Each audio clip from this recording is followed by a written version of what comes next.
Alright, hey guys, welcome back to another maybe monthly vlog. This is the vlog for December 24, last one of the year. Before we get to today's kind of main topic, I want to, as usual, thank you guys for the continued support. It's been, it is amazing, and every month it's more amazing than the last, so thank you guys so much for that. I'm excited for next year. I'm excited for what we're going to be doing next year. That's the primary part of this video, but I'm excited to see where we're going next year. So again, thank you guys so much for the continued support. I do, and I think I did this in the last video. I can't remember, the last vlog was a month ago, so I don't remember what I said, which I guess it's on video, so I go check. But I wanted to highlight a couple videos that we did this month in case you missed them. The first is the solo playthrough of Daitoshi. So I've made it completely clear that Danny Garcia is one of my favorite designers right now. Pretty much everything he does I super duper enjoy. We still need to get a playthrough of Arboria up, which was the first game of his. It's down here, that's why I saw that. So at some point we'll get a playthrough of Arboria, especially because the sequel, the Kickstarter for the expansion, I think launches early next year. So we'll definitely do a playthrough of Arboria sometime, but Daitoshi being the latest of his. Really enjoy that game. Got it down there. I ended up getting the folded space insert for it, so I'm really excited to crack that back out at some point. The other thing I wanted to highlight was we did playthroughs of Architects and Paladins of the West Kingdom. So again, I've made it no secret that the Garphil's my goat. I love everything that they do. Shem and SJ McDonald do a ton of great stuff. Anytime their hands are on something, I'm excited. And I think at this point I have every game that they've published with the exception of Circadian's Chaos Order, which will have a playthrough of First Light, which you can see back up there. I have a playthrough I recorded a while back that I'll post this month in December. But I don't have Chaos Order because it can't be played solo, and I don't have Hadrian's Wall, and I won't be getting the Anarchy because they're something in right games, and I'm not just a fan of doing that. Maybe someday I'll come around to it, but for now I passed on those two. So, but everything else I do have theirs. So just, they're a lot of, I love their games, and I think I have their games, especially the medieval games, really click with me in a way that some other games I have a harder time with. So I wanted you guys to check those out. I love those games a lot. I really love Paladins. I like Architects a lot, but I think with the exception of the North Sea, we'll come back to that in a second, of the two trilogies of South Tigris and the West Kingdom, Architects is my least favorite of the six. I don't know where the other ones lie in that, but yeah. So that was some stuff I wanted to highlight. Coming up this month, we're going to have, back to North Sea, we're going to be doing a playthrough of Shipwrights Redux, of Raiders of the North Sea, and of Explorers of the North Sea.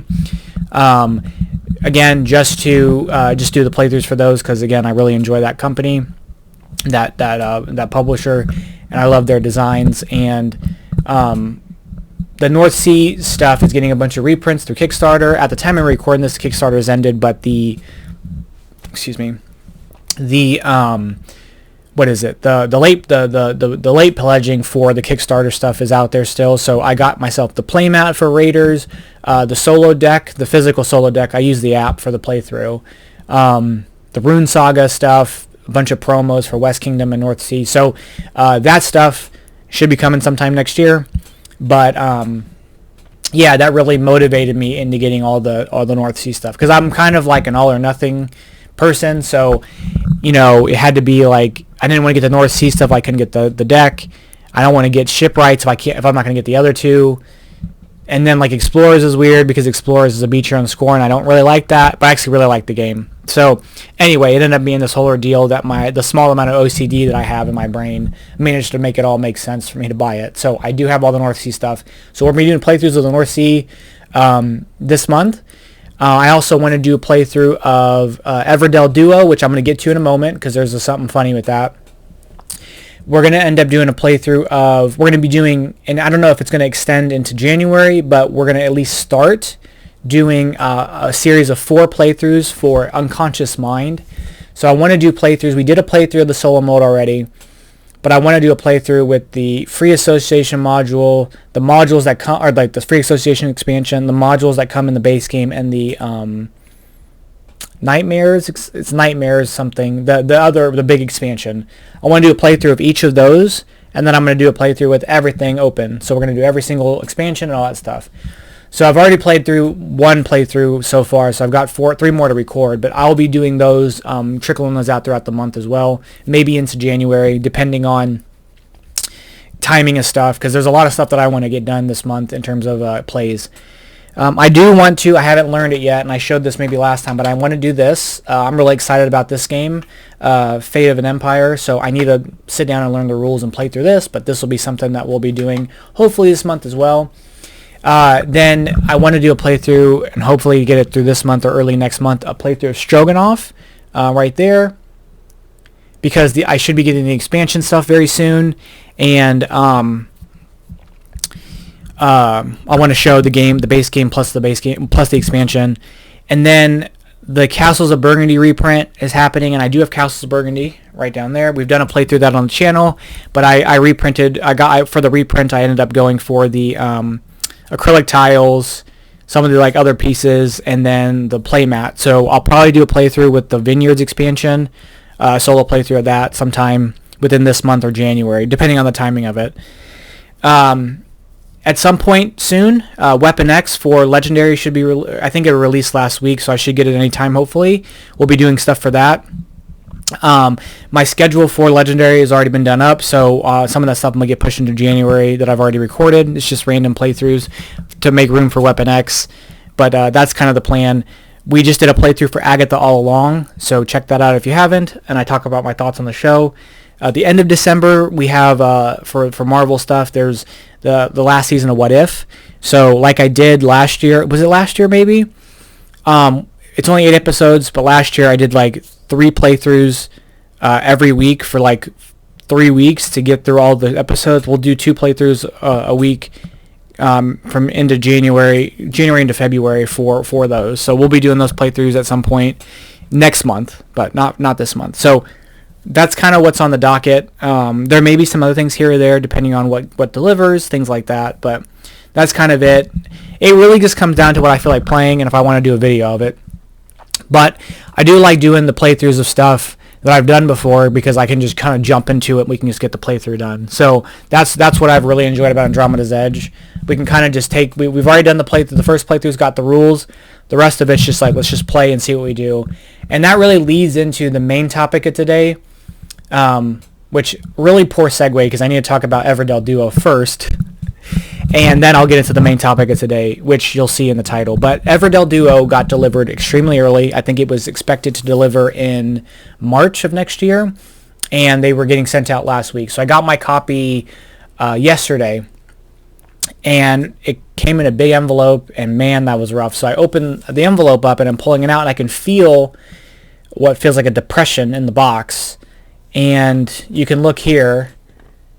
And my box lid got completely annihilated, like someone sat on it or crushed it. In fact, let me take the lid off. Completely destroyed. Completely. So I think this is something that a lot of people are making mentions about.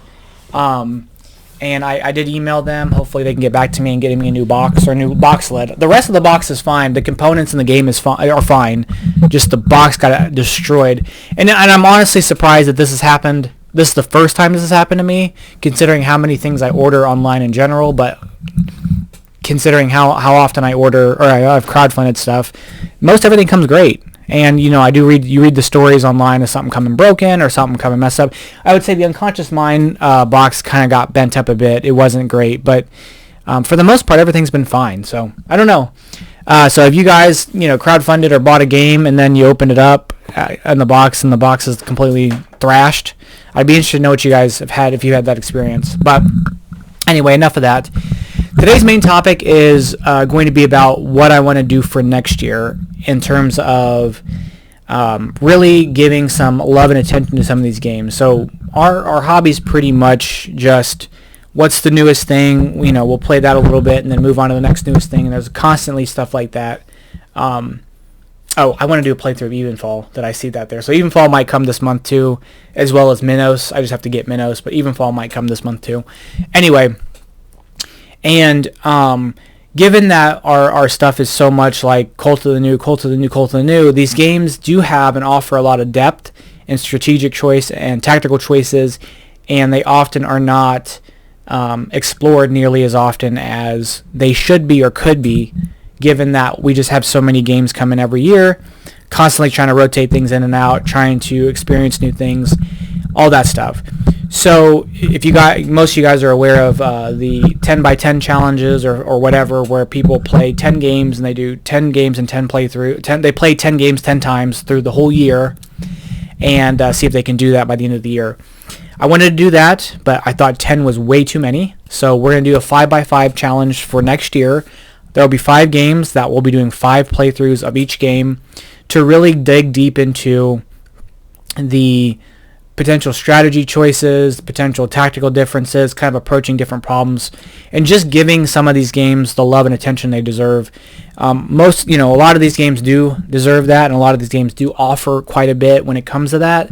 And especially when I go online and I look for a playthrough, and it may be 1 or 2 people do a single playthrough, and the one playthrough happens to just be the basic setup, the suggested starting cards, the suggested this, and you don't really get a big diversity in different scenarios, different situations. Maybe you have a particular rules question and it's like a really weird situation and there's like nothing addressing it, and maybe one BGG post or whatever. And so part of it is using it as a resource for others, but also, I want to try, maybe this game I'll lean heavily into doing one thing, and then another game I'll lean heavily into another thing and see how it works.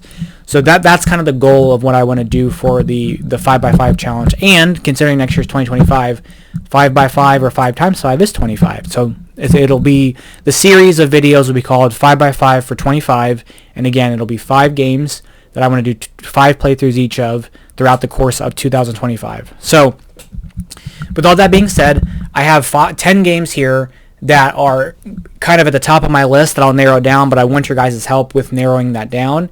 If of these games, any of them appeal to you more than others, or there's ones here specifically you'd like to see, please let me know. Also, these 10 games don't have to be it. You guys have seen other things on my channel.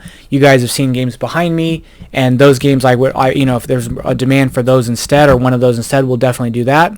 There are a couple caveats to the ruling. First off, Legendary and Champions are not a part of it because by default you're going to get 52 playthroughs of each of those, if not more. Actually, you will get more of some of them depending on what happens. So that's not part of it.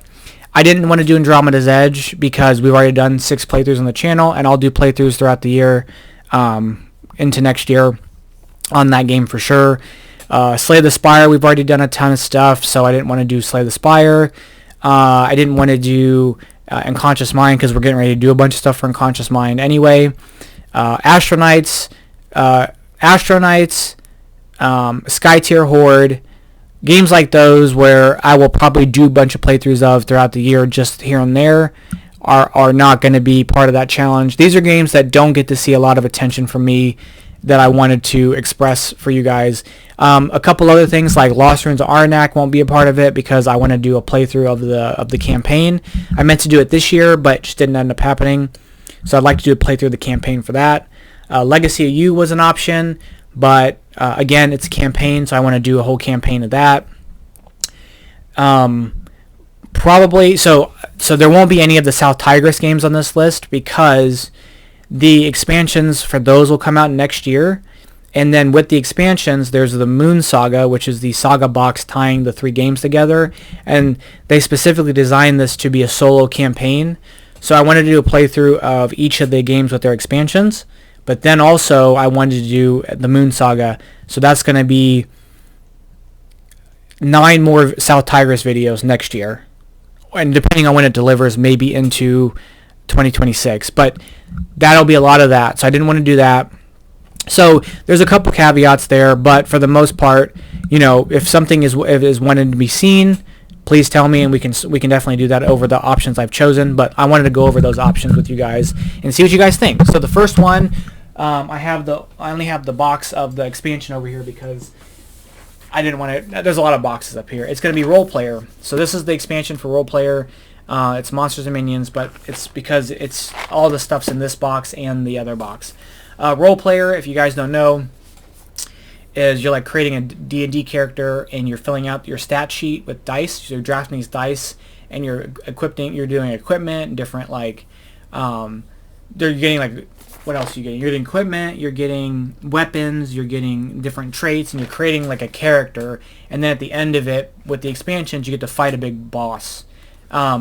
Really, the game, the bosses are easy. It's not really about that. It's more so about trying to score a bunch of points, doing all this different stuff. And there's all these different attributes and these different personalities and these different familiars and these different characters and different goals to go for. And so this is a beat your own score. There's like a scoring table. And I thought it would be fun to like do a string of these playthroughs and see how well we do at the end of it all, given certain conditions. So Role Player is one that I have considered. So that's number one. Number two is Le Grand Ha. So Le Grand Ha is, to me, like basically multi-purpose cards, the game. Because all the cards in Le Grand Ha have 4 uses. So basically, the game is you draft dice to get some resources or to do different things. I'm trying to remember everything you get to do. You get money, you can get resources, things like that, and you're going to be playing these cards out. You have this little farm board. And the top of the board, there are openings for basically fulfilling contracts. So like you have to deliver these goods, which are the resources you'll collect. The left side of your board is expanding your farms, and like so you're able to grow more grapes and wheat and stuff like that, olives. The right side of your board is to extend your farm out for more card draw, more income, pigs. So that's another resource you can use. And the bottom of the board is powers. So they're either ongoing powers or one-use round abilities, things like that. And the cards have all 4 of those things. So depending on where you put the card on your board, lets you do something. And has all this. There's so many cards in the game, and each of the cards, like, so you can just do vastly different engines and things like that. I have Le Grand Ha, and I also have, you can kind of see it back there, El Burro, which is the sequel to Le Grand Ha. It's pretty heavy. And for some reason my brain is too dumb to like have a easy time with it, so I'll have to like really spend a lot of time with it in order for me to do a good job at like playing it well for the video. But so either one of those, they're interchangeable for this. But Le Grand Ha, the Master Collection specifically, has a ton of expansion content, so it'd be fun to kind of see all of that and how all that works. Kind of in the vein of Unconscious Mind, where like we're going to see all the different expansion stuff. So Le Grand Ha, another really good one. That is part of the list. Game number 3 will be Great Western Trail. Of the 3, New Zealand is my choice of the 3, but any of them can suffice if there's a preference over others. But Great Western Trail is one of my favorite games, period.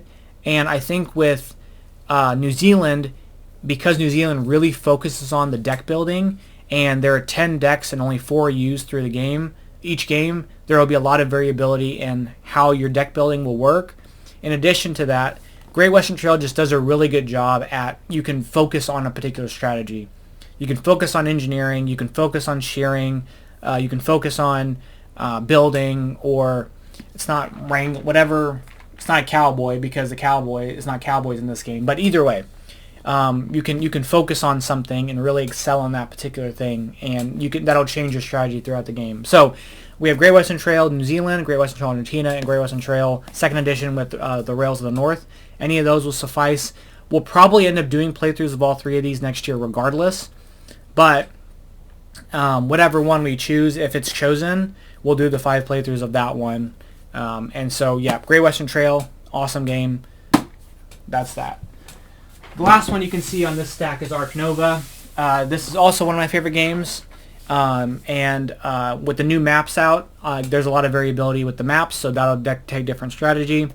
I will be doing the solo mode that comes with the game and not the Arno fan one that everybody loves, because I just genuinely do like the solo mode in this game. I know that's like a hot take. I think it's great because I like some games where you get to just do your thing and like, can you do this in the set amount of time? Can you do this after so many turns, etc.? Like, I like Terraforming Mars Ares Expedition for that, where it's not worrying about like trying to outscore somebody. It's like, can I do this efficiency puzzle in the time given to me? So I'm totally fine with that. as a thing. So Ark Nova would be that.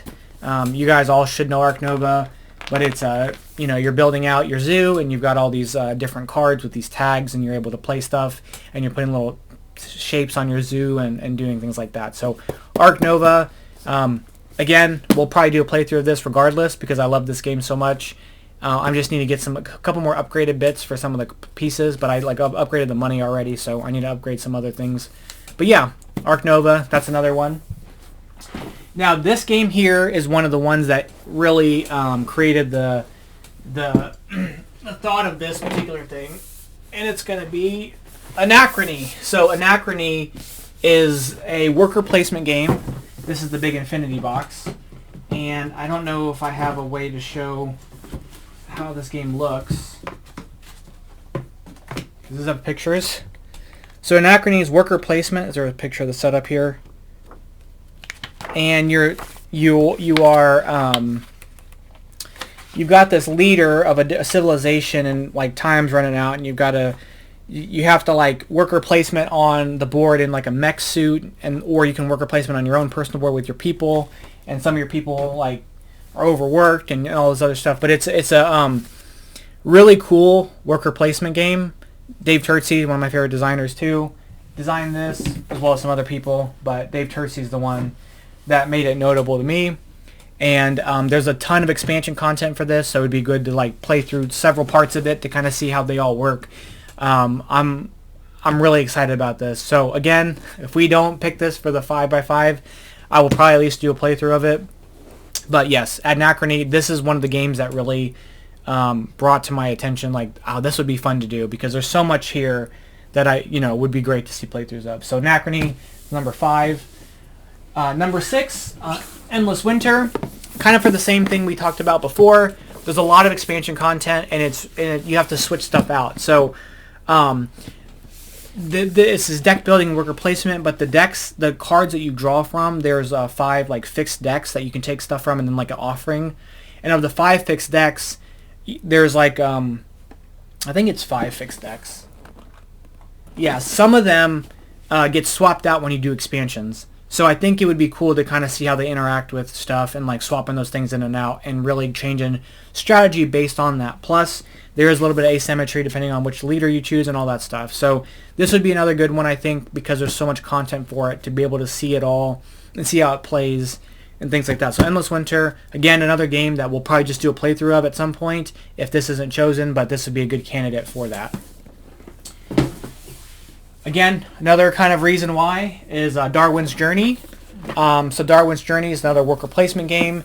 It's really interesting because it is a game that you actually can change your workers. So your workers can go to certain locations based on how many of these like seals they have of certain colors, and some of them require certain combinations of those colors. So you're really like able to customize your worker to place at certain spots. The AI runs really well. It's really combo-tastic, so you're really chaining a lot of stuff together. And this is another game that has a lot of expansion stuff that I haven't gotten yet. I plan on getting it, but it has a lot of expansion stuff. And I had to kind of like fit this box funny because the base game, as you can see here, this is kind of going under the weeds here. The base game box is really thin, so I've got the Firelands box to give me a little bit of room, so I can shove this lid on top and actually fit stuff in there. There is an expansion coming out to crowdfunding early next year for a new expansion, like Oceania or something, and so I'm hoping they're going to reprint the collector's box, and I can actually put it all in one box, because I don't like having stuff in multiple boxes. But it is what it is. So Darwin's Journey, another one. I also need to get like the upgraded bits and things like that. But Darwin's Journey, another one. Dune Imperium / Uprising. So this is one of my favorite games, just period, as well. I've done a playthrough of Uprising on the channel. I still need to do one of regular Dune Imperium with Ix and Immortality. But Bloodlines is coming next year, early next year, and I'm going to add it into Uprising and not the other game.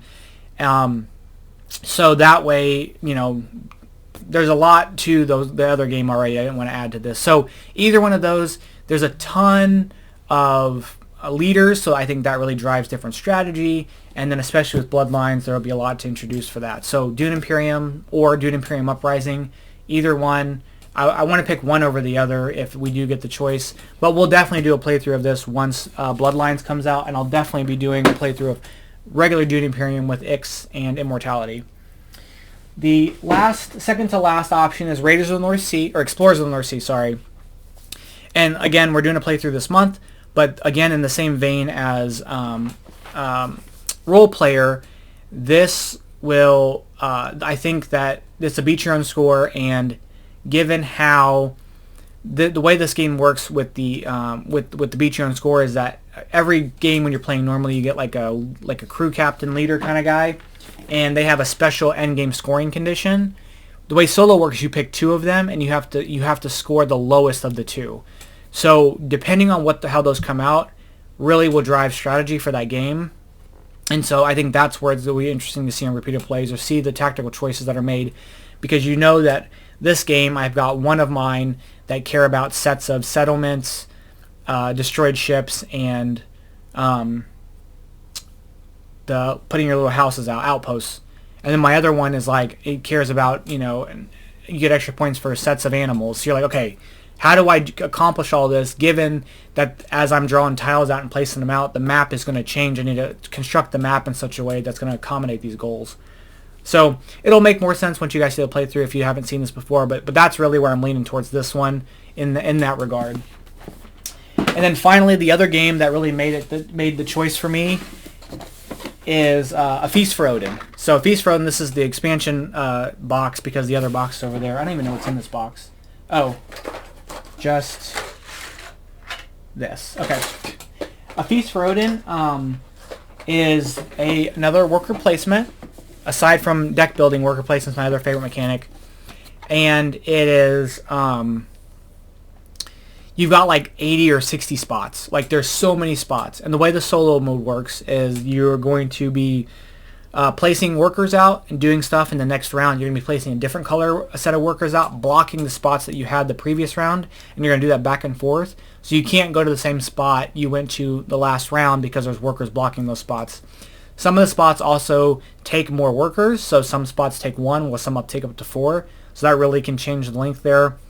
And it's basically a sandbox. You can focus on hunting, you can focus on doing farm animals, you can focus on a lot of stuff. There's so many different little maps that you can do, different islands, things like that. There's a lot going on with the Feast for Odin that I think would be great for having a series of solo playthroughs. So those are the 10 games. I think if I were to make a choice for myself, I'd probably go Anachrony, A Feast for Odin, Great Western Trail, Darwin's Journey, and maybe Ark Nova. But those are all very a lot of those are heavy games. So I didn't want to do a bunch of like non-heavy games. I didn't want to do a bunch of heavy games, so I threw in a couple that aren't. But for the most part, I guess they're all heavy. And I didn't want to be all mechanically similar, so there is a big diversity there, I think. Again, those 10 don't have to be the choices. If there's any other games that you guys see me play or know that I have based on what's in the background, like I've got Nucleum and Teotihuacan, and you guys have seen a playthrough of Tekenu. We've done, I've got Merv and Sancori. We've got, the Cascadia. I thought about Cascadia and doing the scenarios for that. We've got I've got Final Girl, but I've done a ton of Final Girl already. So yeah, so The Loop was another one that was in there. Scythe is another one. I mean, Expeditions could be another one. So Isle of Cats. There's a ton of stuff that could warrant that, but these are the 10 that I can think of that I think that I'm most excited about. So let me know of those 10 games, which 5 you'd like to see be part of the 5x5 for 25 next year. And I'll put a poll out as well and see what you guys think. And at the beginning of next year, in the January vlog, I'll talk about which ones that I've chosen. So with all that being said, thank you guys so much for watching. Thank you guys so much for the support. Again, I really appreciate it. And yeah, thank you guys. I'll see you guys next time. Bye-bye.